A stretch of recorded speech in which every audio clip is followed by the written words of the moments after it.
Dr. Phil here with our first lesson in a series to help you climb out of the Elo pit.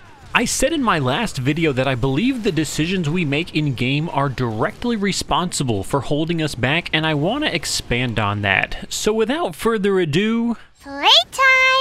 You see, as important as mechanics are, they are not as viable in lower Elo as good decision-making skills. I know there are a lot of people who would disagree with me on this, so let me delve a little bit further. Before you spend hours a day practicing mechanics, take 30 minutes and watch a replay of a recent game that you played.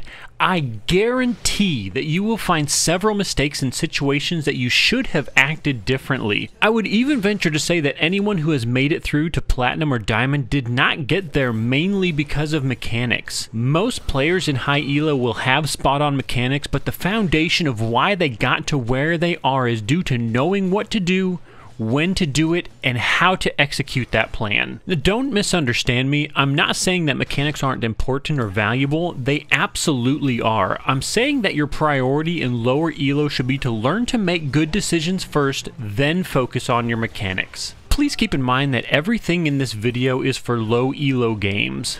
Now, I believe that a player with bronze mechanics and diamond decision-making skills is so much more viable to a team than a person with diamond mechanics and bronze decision-making skills. When to last hit a minion is part of mechanics. Where to ward, when to push, how far to push, when to back off, when to engage, when to roam, are all part of making good decisions. Good decision-making does one of the most important things in the game for you. It keeps you alive. There are few things more important in LOL than your life, and I will link a very good video in the description from GBay99 that explains this much better than I can. You may say, well, I understand that, but the Diamond Mechanics player is going to stomp lane. He's going to out-CS, he's going to out-trade or out-harass, and he's going to win lane because of mechanics. And I agree with you. He will out-trade our Bronzy. He is going to out-CS probably 2 or even 3 to 1, and will most likely win lane without a single problem. Now, I know it's hard to create this hypothetical person because most players with diamond mechanics have already established their decision-making skills long before mechanics, so it's hard to view them as separate entities. But how many times have you seen someone go 11, 6, and 5 and lose, complaining that he couldn't carry this team?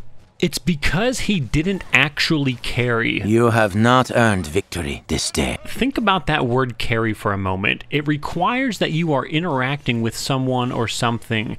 By definition, it is to support or move someone or something from one place to another. If you don't actually interact with that someone or something, you can't, by definition, carry them. Simply put, if you win lane and do nothing with your lead to get other lanes ahead, then you are just as responsible, if not more responsible for the loss than your feeding teammates. This goes right back to making proper decisions. Stomp mid lane all you want with diamond mechanics, but if you don't do anything to help your top get gold or your bottom lane get ahead, you have squandered your lead that your mechanics gave you. In fact, I would go further and say that you deserve to lose when you play like that. I want you to see and understand how selfish it is and how you made a team game about an individual. Making correct decisions goes even further. I used to wonder why a team game like LOL had a solo queue.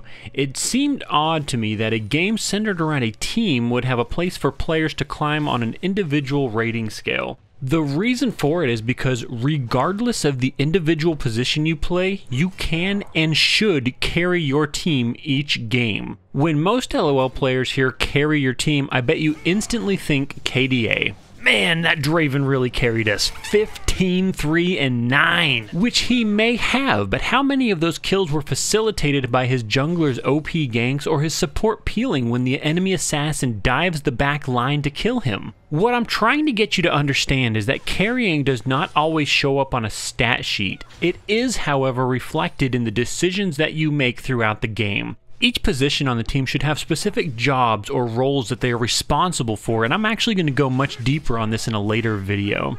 To wrap up, I just want to reiterate that decisions will carry you farther in lower Elo than mechanics will.